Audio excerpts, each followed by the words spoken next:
Once upon a time with Winnie the Pooh, a Disney treasury of favorite nursery tales and rhymes.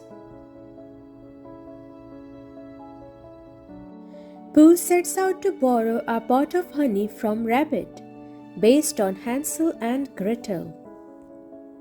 One evening, Winnie the Pooh was fixing his supper, as he always does, when he discovered he was all out of honey. "Oh, bother," sighed Pooh. "I wonder if Rabbit has a little smackerel I might borrow."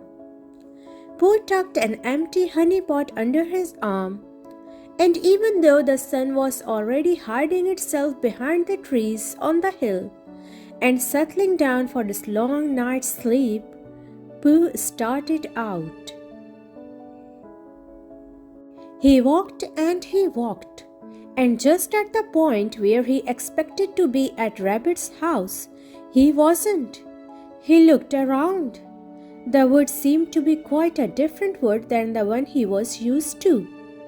Pooh sat down to have a think about what to do next. He found a cozy patch of soft grass behind a large rock and sat down.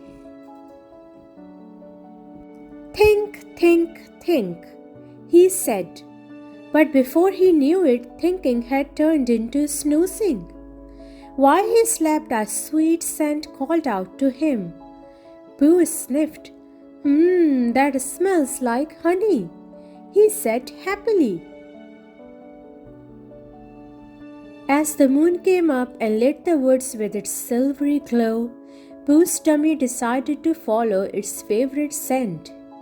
Pooh hadn't gone far when he spied an old little house that was definitely not Rabbit's house. Its walls were made of honey cake, and the whole roof was dripping with sweet, warm honey. "Ooh," said Pooh. He couldn't resist breaking off just the tiniest bit of honey cookie and having a nibble. No sooner had the sweet morsel melted in Pooh's mouth than a pair of beady eyes appeared at the window. "Nibbling, nibbling like a mouse. Who is that nibbling at my house?" cackled a strange voice. "Me, it's Pooh," stammered Pooh.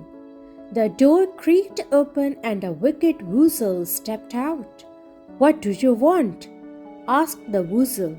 "I came to borrow a small smackerel of honey from Rabbit," said Pooh foolishly. "Oh, you did you?"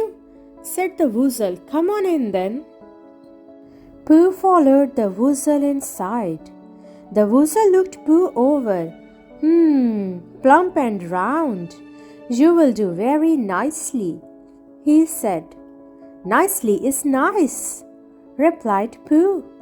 "For my supper, that is," explained the woozle. "Anyone who eats my house will be eaten by me." "Oh dear," said Pooh. "I guess doing nicely is not so nice after all. Now, before I eat you, you must help me bake my honey bread and make my honey fruit juice," demanded the woozle. He gave Pooh some honey to mix into the bread dough. Pooh was so hungry that he tasted as he mixed and mixed as he tasted.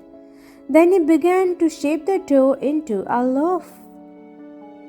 The woozle peered over Pooh's shoulder suspiciously. "It certainly took a lot of honey to make such a small loaf," he complained. He handed Pooh another pot of honey for the fruit juice. "Now stir this in while I put the loaf in the oven. And remember, it's my honey juice, so no tasting." Pooh began to stir the honey into the juice. It looked cool and delicious. The perfect drink to wash down a smackerel or two of honey dough, he thought. Maybe I could take one little sip while the woozle is not looking. But just as Pooh was tilting the sweet juice towards his mouth, The Woozle turned around. "Stop!" shouted the Woozle. Poor Pooh was so startled that he jumped. And as he jumped, the juice sloshed in its pitcher and spilled onto the floor. "No, don't spill it!" cried the Woozle. He started to leap toward Pooh, but slip, slide, splat! The Woozle slipped on the honey juice and slid to the floor. Now it's true that Pooh is a bear of little brain, but he knew a good time to run away when he saw it. He ran out of that house and through the wood as fast as a Pooh can run.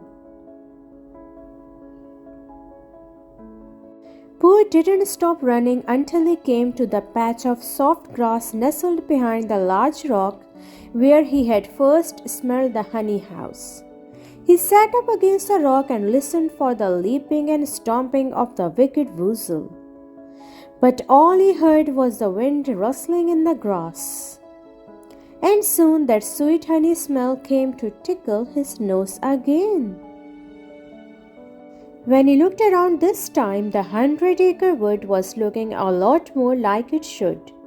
He hurried down the path to Rabbit's house, where his friend was setting a batch of freshly baked honey cookies out to cool. "Oh, Rabbit," puffed Pooh, "all I wanted was to borrow a small smackerel of honey. And, phew, oh, Rabbit, am I glad to see you." "Why, of course, Pooh," said Rabbit, patting Pooh comfortingly. "What on earth has happened to you?" Rabbit fixed a nice plate of cookies, and when Pooh had finished eating, he told Rabbit a long story about a wicked Woozle and a house of honey.